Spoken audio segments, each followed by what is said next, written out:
কি খবর ভালো? কি জানতে চান কি সেটা বলেন, কি জানতে চান?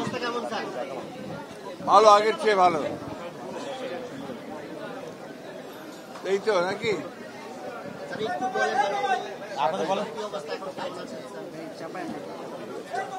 আমি তো ভালো আছি ভাই, একটু চাপায় না, আপনার চাপেন না, একটু চাপেন।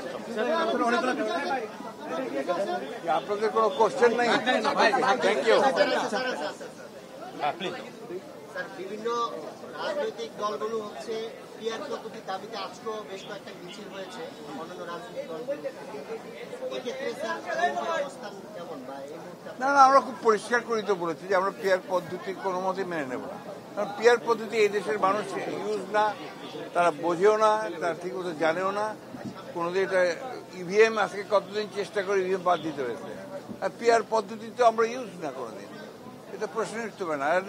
দ্যাটস নট অ্যাডাল্ট ফ্র্যাঞ্চাইজ, মানে ডাইরেক্ট যে গণতন্ত্রের যে অধিকার আমার, সেই অধিকারটা তো সেখানে বিঘ্নিত হয়।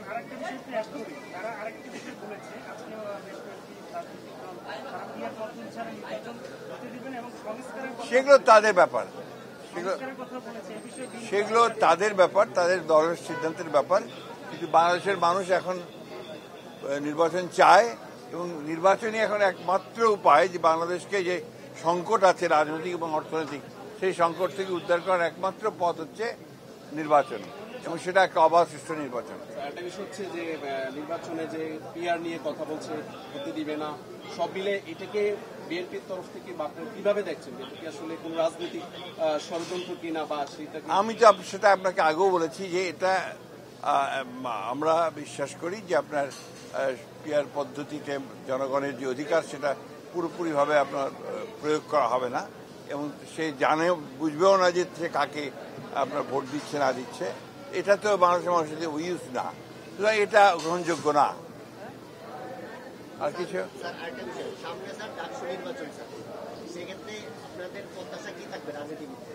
সুষ্ঠু আপনার নির্বাচন হবে, এবং ছাত্র সংসদের একটা নির্বাচন যে অবাধভাবে হয় এটা সকলেরই কাম্য। তবে এটা ছাত্রদের ব্যাপার, ছাত্রই ভালো উত্তর দেবে।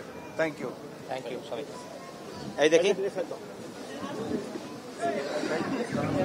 আস্তে আস্তে বাইক সব পালা বলে